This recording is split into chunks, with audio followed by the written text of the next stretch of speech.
जय श्री राम, जय बजरंगबली की। और देखिए, आप लोग आज फिर से इस संपूर्ण ज्ञान चैनल में स्वागत है। और आज हम लोग समझने जा रहे हैं एक एक शब्द का अर्थ शिव चालीसा में। और उम्मीद है कि इसको आप वीडियो ध्यान से देखेंगे, जिससे आप हर अर्थ समझ जाएंगे और आपका आनंद दुगना हो जाएगा जब आप शिव चालीसा को पढ़ेंगे। चलिए आइए शुरू करते हैं शिव चालीसा के बारे में। ओम नमः शिवाय, जय महादेव जी, जय गई गौरी मैया की जय। अब देखिए, शुरुआत करी गई है इसमें, जय गणेश गिरजा सुवन। जय मतलब जीत हो आपकी। किसकी जीत हो? गणेश जी की।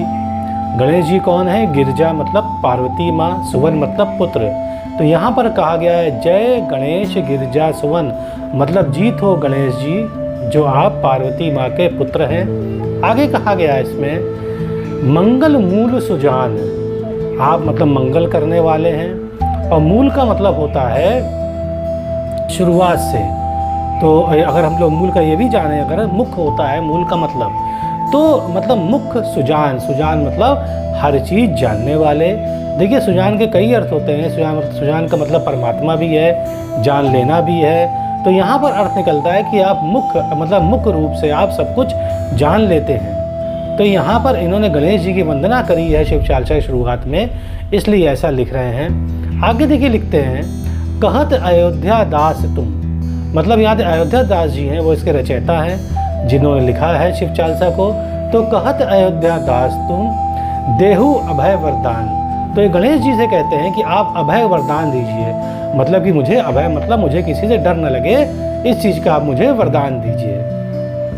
अब देखिए, आगे शुरुआत करते हैं हम लोग। देखिए, शुरुआत में लिखते हैं अयोध्या दास जी कि जय गिरजापति दीन दयाला। जय मतलब जीत हो, गिरजा मतलब पार्वती माँ, पति मतलब उनके पति तो कौन हुए? गिरजापति शिव जी हुए। वो दीन दयाल हैं, मतलब दीनों के दयाल हैं। दीन मतलब जो व्यक्ति परेशानी में होता है या जो मतलब जो निर्बल होता है उसे दीन कहा जाता है। तो दीनों के दयाला है, मतलब दीन पर वो दया करते हैं, इसलिए दीन दयाल कहा गया है यहाँ भगवान शिव को। आगे कहते हैं सदा करत संतन प्रतिपाला। और सदा करत ना सदा करते हैं, संतन मतलब संतों की, सदा करते हैं संतों की। संतों मतलब अपने भक्त गणों की ये प्रतिपाला। देखिए, प्रतिपाला का मतलब होता है कि जो अन्नदाता है, और रक्षक को प्रतिपाला कहा गया है। वैसे प्रतिपाल होता है यहाँ पर, क्योंकि राइमिंग वर्ड्स होते हैं इसमें, जैसे आ आया तो आ ही आएगा अगले में, तो इसलिए प्रतिपाला मतलब हो गया कि अन्नदाता और रक्षक भी हैं भगवान शिव। भाल चंद्रमा सोहत नीके, मतलब हुआ भाल मतलब माथे पे चंद्रमा है, सोहत मतलब अच्छा लग रहा है, और नीके मतलब अच्छी तरह होता है। तो कहते हैं, देखिए भाषा बोलते हैं पूरब की, नीक लगता है। नीक लगा मतलब अच्छा लगता है, अच्छा लगाता है। तो यहाँ इसलिए कहा गया है कि भाल चंद्रमा सोहत नीके।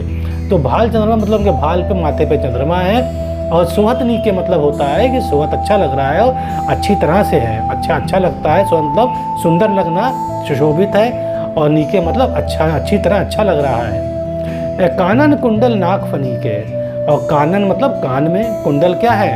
वो नागफनी घास के हैं। देखिए, नागफनी ये घास होती है। अगर आप कभी पहाड़ पे गए होंगे, बद्रीनाथ या केदारनाथ या नैनीताल किसी भी पहाड़ पे गए होंगे, तो वहाँ पर देखिए घास जो होती है बड़ी कटीली होती है, उसका जो शेप होता है बिल्कुल वो नाग जैसा होता है, तो उसे नागफनी कहा जाता है। तो कहते हैं कानन कुंडल उनके नागफनी के हैं।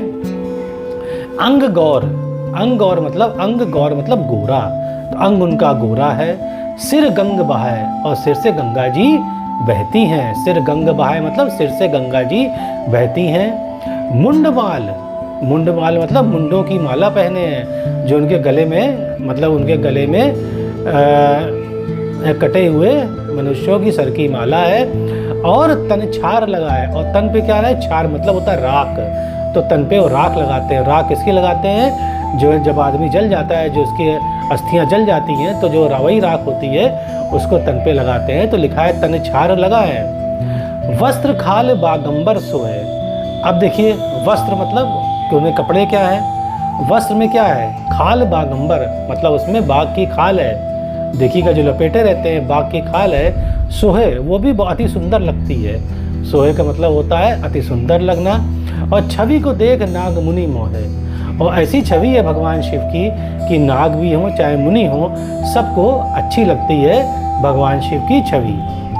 अब देखिए आगे लिखा है कि मैनू मातू की हवे दुलारी। तो यहाँ पर उन्होंने कहा है, अयोध्या दास जी ने यहाँ पर वर्णन किया है माता पार्वती का, कि माता पार्वती की माँ का नाम मैना है। तो जो मैना माता की पार्वती माँ बहुत दुलारी है, और सुहत अंग बाम अंग सुहत छवि न्यारी, और वो हनुमान जो शिव जी के वो बाएं अंग में बैठती हैं, और जो भी बहुत सुंदर लगती हैं। सुहत मतलब सुंदर लगना, और छवि मतलब उनका जो छवि है, उनका जो देखने में मतलब शरीर है, न्यारी बहुत सुंदर लगती हैं पार्वती माँ। आगे देखिए लिखते हैं, कर त्रिशूल सुहत छवि भारी। कर मतलब होता है हाथ में, कर मतलब हाथ, और त्रिशूल मतलब हाथ में त्रिशूल है, और सुहत छवि भारी।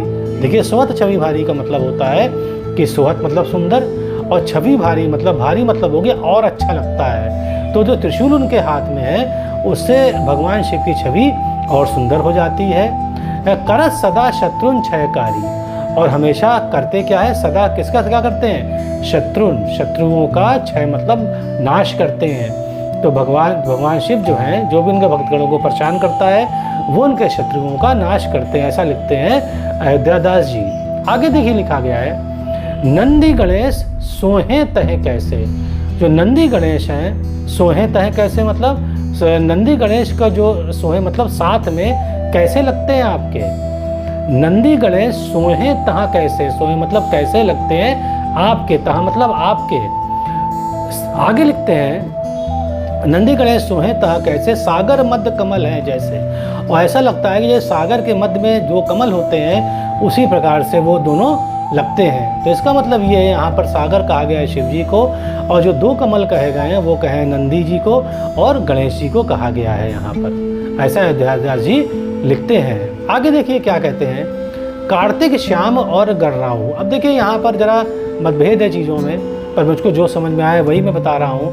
कार्तिक श्याम और गर्राऊ, कहीं कहीं देखिए लिखा गया है कि गर्राऊ मतलब श्याम गर्राऊ है, तो ऐसा नहीं नज़र आता है मुझे। कार्तिक श्याम का मतलब होता है कि यहाँ पर जो कार्तिकेय जी का है रंग दबा हुआ है। तो कार्तिक श्याम और गणराऊ मतलब राऊ मतलब भक्त लोग, तो जो गण लोग हैं, जो उनके गण हैं उनके, तो कार्तिक श्याम और गणराऊ या छवि को कहीं जात ना काहूँ, मतलब या छवि को कहीं जात ना काहूँ। तो जो कार्तिक श्याम और गणराऊ हैं, वो भी उनकी छवि को मतलब उनकी वृद्धि करते हैं, या छवि को कहीं जात ना काहू मतलब उनकी छवि की वृद्धि करते हैं, उनके साथ वो भी अच्छे लगते हैं। आगे देखिए लिखते हैं, देवन जब ही जाए पुकारा। देवन जब ही मतलब जेवन जब भी, जाकर जाए मतलब जाकर पुकारते हैं। तो देव जब भी जाकर पुकारते हैं, तभी दुख प्रभु आप निवारा। तब प्रभु दुख आप निवारा मतलब हरते हैं, आप उनका दुख उनका ख़त्म कर देते हैं जब भी देवता आपको याद करते हैं कष्ट में। आगे देखिए लिखते हैं, कियो उपद्रव तारक भारी।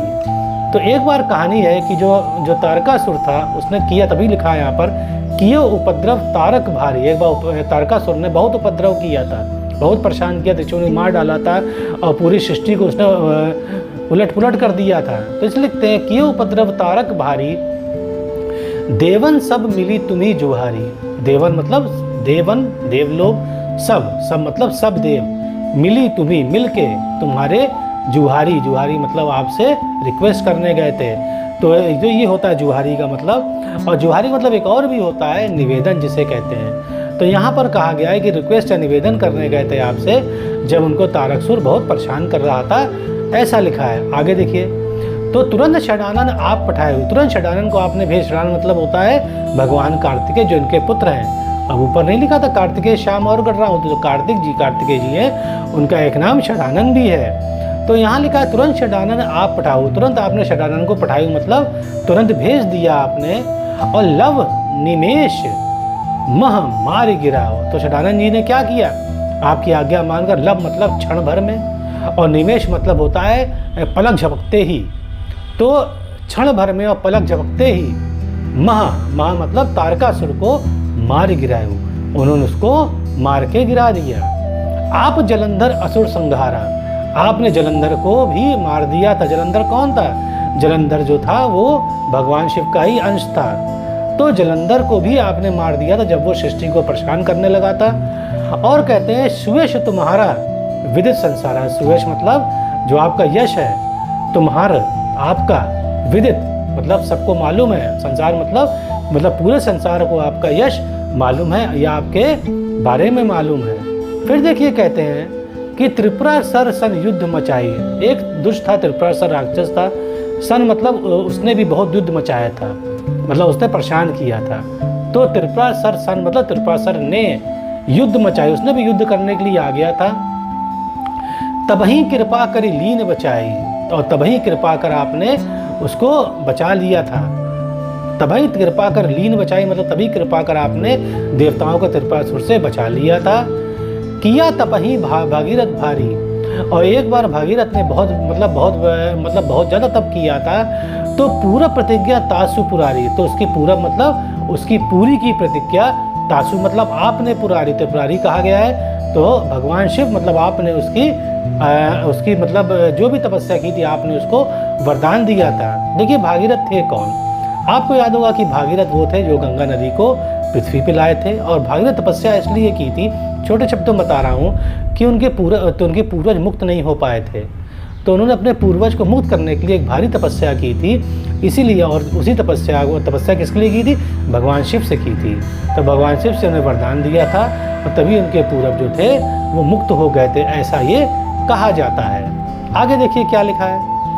दानिन महा तुम सम कोई नाही, दानिन मतलब दान करने में, दानिन मतलब दान करने में, दान करने में, महा मतलब में, दान मतलब दान करने, तो दान करने में तुम समान, मतलब समान कोई नहीं, मतलब आप जैसा कोई नहीं है दान करने में। तभी तो भोले बाबा कहते हैं जो मांगो मिल जाएगा, तभी कहते हैं उनको भोले बाबा। तो कहते हैं दान करने में आपके समान कोई नहीं है। और सेवक स्तुति कर सदा ही, और सेवक स्तुति कर सदा ही, तो इसलिए सेवक जो हैं मतलब उनके भक्तगण हमेशा उनकी स्तुति, हमेशा उनको याद करते रहते, स्तुति याद करना, हमेशा उनको याद करते रहते हैं। फिर देखिए क्या लिखते हैं ये, देखिए अब आगे पढ़ते हैं। आगे लिखा है वेद माही महिमा तब आई, वेद माही महिमा तब आई मतलब वेदों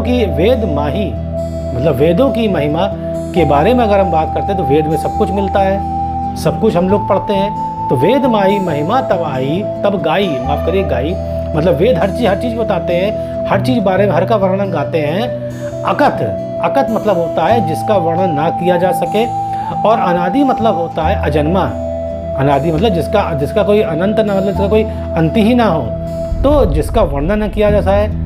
और जो अजन्मा है या जिसका कोई अंत नहीं है, भेद नहीं पाए, वो भी भेद नहीं पा पाते हैं भगवान शिव का, मतलब भगवान शिव अखत है, मतलब जिनका वर्णन नहीं हम लोग पूरी तरह कर सकते हैं। और अनादि अनंत हैं, इनका कोई आदि और अंत है ही नहीं, उनका शुरुआत और अंत है ही नहीं। तो ऐसा यहाँ पर अयोध्यादास जी लिखते हैं। प्रकटी उदथी मंथन में ज्वाला, प्रकट मतलब प्रकट हुई, उदथी मतलब समुद्र मंथन में ज्वाला, ज्वाला मतलब विष आया। याद करिए जब देवताओं असुरों में जब समुद्र मंथन कराया गया था तो विष निकला था, तो वहीं यहाँ कह रहे हैं कि प्रकटी उदथी मंथन में ज्वाला, मतलब प्रकटी उदती मतलब सागर, और मंथन मतलब उनको मतलब मत दिया गया था सागर में विशाल पर्वत को। तो जो उससे ज्वाला मतलब उससे ज्वाला किसकी निकली थी? विष निकला था। जरद सरासुरासुर भय विहाला, तो उससे जल गए थे, इतना तेज वो विष था कि जरद सुरासुर, सुर भी मतलब देवता और असुर भी जल गए थे। भय विहाला परेशान हो गए थे, जल गए थे। विहाला मतलब बहुत ही परेशान हो गए थे जब विष निकला। तब देखिए क्या किया शिव जी ने, तो शिव जी ने क्या, कीन दया तह करी सहाई, तो कीन दया, उनको दया आ गई, की दया करी, कीन मतलब किया दया, किया दा तह मतलब उनके ऊपर, करी सहाई, सहाई मतलब सहायता करी उनकी जाके। तो कीन दया तह करी सहाई, उन पे दया करी और उन पे सहायता करी जाके। नीलकंठ तब नाम कहाई, उनका तभी नीलकंठ नाम हुआ। क्यों नीलकंठ नाम हुआ? उन्होंने पूरा जहर पी लिया था। जब जहर पी रहे थे तो पार्वती माँ ने उस जहर को गले में रोक दिया था यहाँ पर, तो जब गले में रुक गया था तो वो गला नीला हो गया, इसलिए उनका नाम नीलकंठ कहा जाता है भगवान शिव का। जय भगवान शिव जी की। अब चलिए आगे चलते हैं। ये भी देखिए एक कहानी है, मतलब कथा है कि पूजन रामचंद्र जब कीना, जीत के लंक विभीषण दीना। ये कहते हैं कि जब पूजा करी थी रामचंद्र जी ने भगवान शिव की, कब करी थी? जब जीत के लंक विभीषण, जब जीत के लंका को जीत गए थे और विभीषण को लंका दे दी थी, तब उन्होंने भगवान शिव की पूजा करी। सहस्त्र कमल में हो रहे धारी, और उन्होंने कहा कि हम सहस्त्र, मतलब यहाँ पर करीबन सहस्त्र कमल उनको चढ़ाएंगे भगवान शिव, मतलब उनको शिव जी को। तो कीन परीक्षा तभय पुरारी, तब उनको पुरारी मतलब तब शिव जी ने परीक्षा ली। देखिए क्या परीक्षा ली थी उन्होंने, देवी माँ से कहा था कि जितने भी कमल थे एक कमल तुम गायब कर दो। तो एक कमल जब गायब हो गया था तो भगवान श्री राम परेशान हो गए थे। तो उनकी आंखें चूंकि कमल समान थी भगवान श्री राम की, तो उन्होंने अपनी आंखें वो भगवान शिव को भेंट करना चाह रहे थे। तो ये कहानी है, भगवान शिव प्रसन्न हो गए तो और वो सामने उनके प्रकट होकर उन्होंने उनका आशीर्वाद दिया, ऐसा कुछ कहानी कही जाती है। अब चलिए आगे चलते हैं। अब देखिए जो हमने अभी आपको बताई कहानी, वो देखिए आगे पढ़ने में फिर आ रही है। एक कमल प्रभु राखे गोई, कमल नयन पूजन चह सोई। तो एक कमल प्रभु राखे गोई, मतलब एक कमल प्रभु ने, गोई मतलब गायब कर दिया, बताया था हमने आपको, देवी जरा गायब करवा दिया था। तो कमल नयन पूजन चह सोई, तो भगवान श्री राम ने कमल नयन, अपने जो उनके नयन थे, नेत्र कमल जैसे थे, उसको उन्होंने चढ़ाने के लिए वो तैयार हो गए भगवान श्री राम। तो कठिन भक्ति देखी प्रभु शंकर, जब ऐसी कठिन भक्ति से देखी प्रभु शंकर ने कि अरे वाह, देखिए ये तो अपने आँख, जो कमल समान आँख चढ़ाने को भगवान श्री राम तैयार हो गए हैं। तो भय प्रसन्न दिए इच्छित वर, तो जो भी उन्होंने कहा वर मांग लिए भगवान श्री राम से। अब मैं जो भी वर अपनी, आपने जो यहाँ पर जो उदाहरण दिया है अपने अपने भक्ति का, तो आप जो भी वर मांगेंगे वो मैं आपको दे दूंगा। आप चले आगे चलते हैं। देखिए जय जय जय अनंत अविनाशी, जय जय जय मतलब मैं प्रभु आपकी जीत हो, जीत हो, जीत हो। अनंत मतलब आपका शुरुआत और अंत कहीं है नहीं। अविनाशी का मतलब क्या होता है? अविनाशी का अर्थ होता है कि जिसका नाश नहीं होता है। तो इसका अर्थ ये हुआ कि भगवान शिव का कभी कोई नाश नहीं कर सकता है, इसी को अविनाशी कहते हैं। आगे कहते हैं अध्यादास जी, करत कृपा सबके घटवासी। देखिए करत कृपा मतलब ये सबके ऊपर कृपा करते हैं, और घटवासी का अर्थ होता है, देखिए घट का अर्थ होता है, घट के कई अर्थ हैं, एक तो घड़ा होता है, एक छोटा बड़ा होता है। तो यहाँ जो मतलब निकल रहा है घटवासी का मतलब ये हर छोटी बड़ी चीज़ में निवास करते हैं। तो करत कृपा सबके घटवासी का अर्थ हुआ कि हर ये छोटी बड़ी चीज़ में निवास करते हैं भगवान शिव। तो अगर कोई भी इनको मन से ध्यान करेगा कहीं पे भी, तो वह उस पर प्रसन्न हो जाएंगे और उसे मनवांछित फल देंगे। आगे देखिए लिखते हैं ये, दुष्ट सकल नित मोहि सतावे। जितने भी दुष्ट हैं, दुष्ट सकल नित मोहि सतावे। दो दुष्ट सकल मतलब सब दुष्ट मिलकर नित्य मतलब मुझे रोज सताते हैं। भ्रमित रही मुझे चैन ना आवे, तो मैं उससे मैं भ्रमित हो जाता हूँ। भ्रमित रहूँ मुझे चैन ना आवे, तो मुझे कोई चैन नहीं उससे मिलता है जब दुष्ट मुझे सताते हैं। तो त्राही त्राही मैं नाथ पुकारो, तो मैं त्राही त्राही का नाथ पुकारता हूँ मैं, हे भगवान शिव आप आ जाइए, और यही अवसर मोहि आन वारो, और इसी अवसर पे मुझे आके उबार लेते हैं। ऐसा कुछ लिखते हैं अयोध्यादास जी। अब देखिए क्या कह रहे हैं कि ले त्रिशूल शत्रुन को मारो। कैसे उबारते हैं? ले त्रिशूल शत्रुन को मारो, मतलब त्रिशूल लेकर शत्रुओं को वो मार देते हैं। और संकट ते मोहि आन उबारो, और संकट से मुझे वो आन उबारो मतलब मुझे वो निकाल लेते हैं। आगे देखिए, मात पितु भ्राता सब होई, वो मेरे माता पिता भ्राता सब हैं भगवान शिव। मात पितु भ्राता सब होई, संकट में पूछत नहीं कोई। देखिए दो अर्थ यहाँ निकलते हैं। एक अर्थ ये है कि वो मेरे सब कुछ है, और दूसरा निकलता है कि चाहे मात हो, चाहे माता हो, चाहे पिता हो, चाहे भ्राता हो, संकट में कोई किसी का नहीं होता है। संकट सब अपने अपने मतलब संकट सब अपने अपने हाथ खींच लेते हैं, ये भी मतलब है यहाँ पर। तो संकट में पूछत नहीं कोई, स्वामी एक है आस तुम्हारी, बस स्वामी आप ही के एक आस है, स्वामी जी आप ही के एक आस है। और क्या कहते हैं, आय हरऊ मम संकट भारी। आय हरऊ मतलब आइए, हरऊ मतलब हर लीजिए, ले मतलब ले लीजिए, मम मतलब मेरा, संकट मतलब संकट भारी मतलब विशाल संकट मेरा आप हर लीजिए। आगे देखिए क्या कहते हैं, धन निर्धन को दे सदाई, मतलब जो निर्धन है, धन निर्धन को दे सदाई।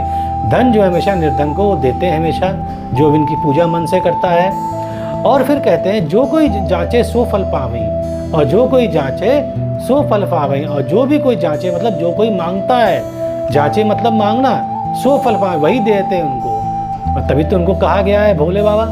तो जो कोई जांचे सो फल पावई, और जो भी मांगता है, जांचे मतलब जो भी मांगता है सो फल उसे मिल जाता है। स्तुति कही विधेय कुमार। अब देखिए यहाँ पर क्या कह रहे हैं, यहाँ पर ये कह रहे हैं स्तुति मालूम है आपको पूजा, अस्तुति क्या होता है, मतलब गलत पूजा करना।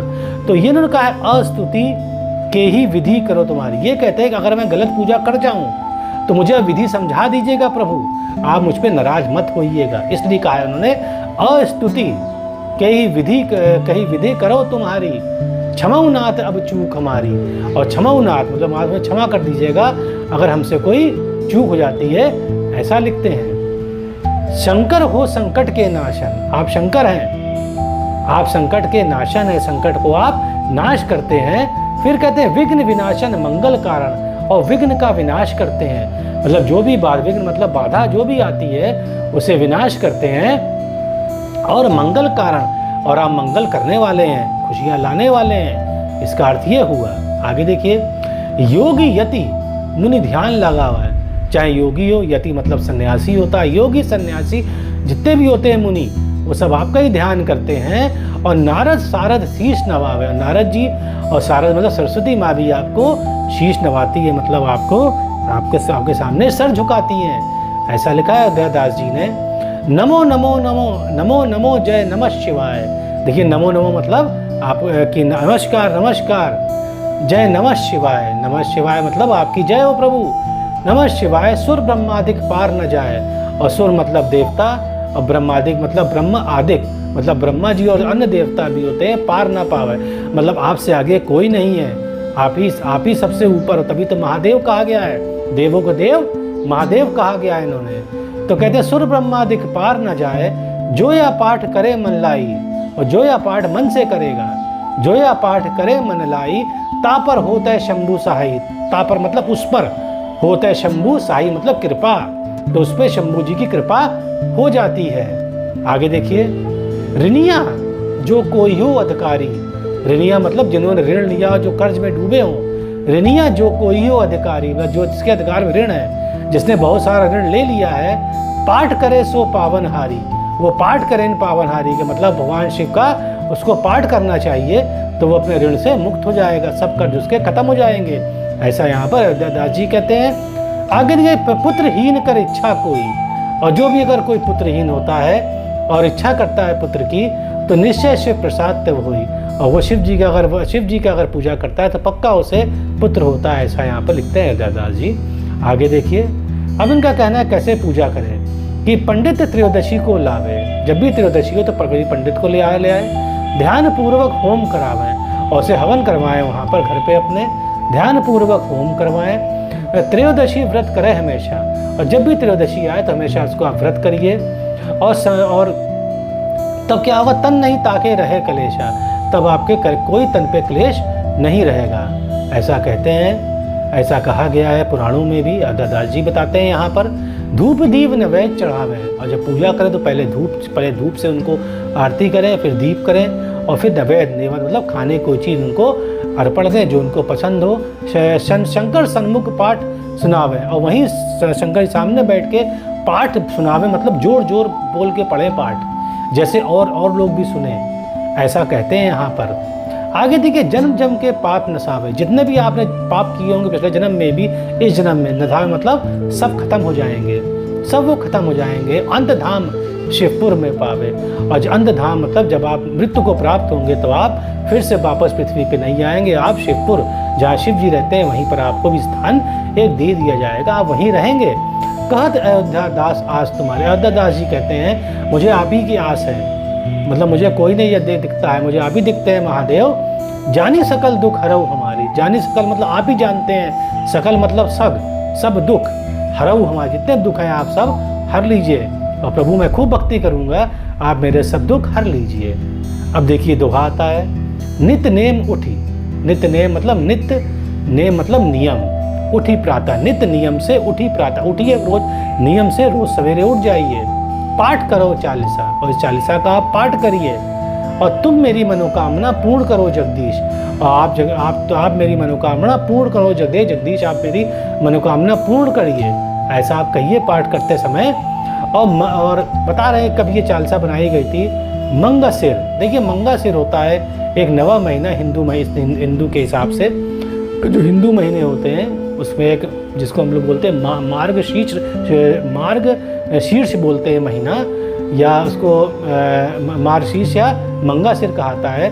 तो उसकी मार्गशीर्ष महीने में जो छठा दिन होता है, और हेमंत ऋतु में, ये देखिए ज़्यादातर पड़ता है नवंबर 15 से दिसंबर 15 तक, ज़्यादातर उसके अगल बगल ही पड़ता है। तो उस हेमंत ऋतु में संवत 64 ज्ञान, और ये जब ये 64 संवत थी, तभी ये शिव चालीसा बनाई गई थी। स्तुति चालीसा शिव ही, मतलब तभी से शिव चालीसा की स्तुति की गई थी, पूर्ण कीन करना और सबका ये कल्याण करें, ऐसा कहते हैं अयोध्यादास जी।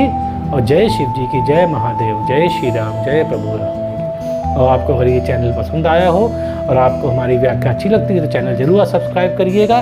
जय श्री राम।